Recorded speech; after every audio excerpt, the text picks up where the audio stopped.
Hi and welcome to the Hyborian Insider. My name is Erling Ellingson and I'm going to take you into the core of Age of Conan.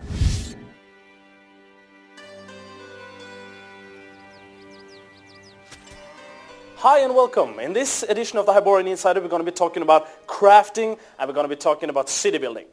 Now we find ourselves in this area that you can see here on a map called Poitain. It's a place in Aquilonia and we like to call it a resource and gathering area. It basically means that players can walk into this area, they can pick up a trade, they can gather different kinds of resources, and if their guild grows big enough they can actually create an entire guild city. Now our journey starts here in the village of Conan, and Conan is a place where you can pick up a trade, you can buy different kinds of goods and so on. Now all progression in crafting in Age of Conan is actually based on doing quests. For instance, I'm talking to this woodcutter trainer right here, and he tells me, he sends me on a quest to go out and chop down a tree. It's not the most noble of quests, but it is a quest all the same, of course. Now we also have craft professions. And craft professions can be anything from weaponsmiths to alchemists and so on. And if I want to create something, I simply bring up this trade skill book that you can see here, and it basically lists all the different recipes that I have learned. And to create something, I just click on a recipe, and the game tells me what resources I need in order to create that item. Now it's not all about chopping down trees or hammering at workbenches. There's also an abundance of wildlife in Poitain. And you can actually hunt down these animals that you see here. So it's sort of like Age of Empires, where you send out your hunters, the hunter being you, for instance, to take down animals. And you can actually loot these animals. You can skin them, you can take off their skin, you can use their meat, and you can use all of these stuff in crafting, actually.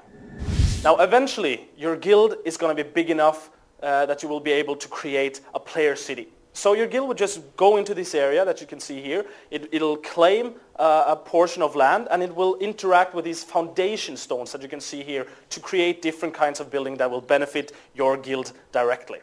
Now to create something, you just run up to one of these foundation stones, you click on it. So for instance here you can build a keep, as you can see behind me. By hovering my mouse over the keep icon, it tells me what resources I need, for instance wood and gold and iron, in order to create it. And I basically just click on this keep, and you will actually see the keep rising up from the ground, sort of like in a real-time strategy game, where you're one of these little dudes running around actually creating everything. Now all of these buildings can be entered, such as the guild keep that you can see here, so it's perfect for instance, throwing a party.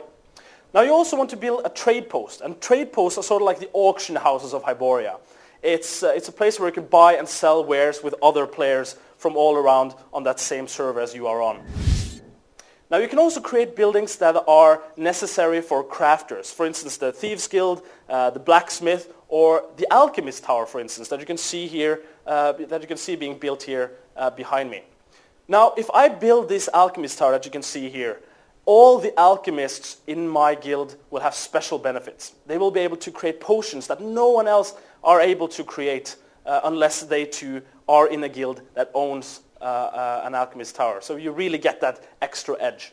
Now you also want to create walls around your city. You will create the gate, you will create different towers, and the actual walls in between. And all walls can actually be scaled. You can walk on top of any wall, and you can, for instance, place your player archers out there, and they will actually get a benefit from standing up at a height, shooting at whoever is down below. And if you want to go even further, you can actually upgrade all the different buildings in your player city so they look even more incredible. And that's the thing about player cities. Eventually, other players are going to look at this and think, wow, that's something we want to do as well.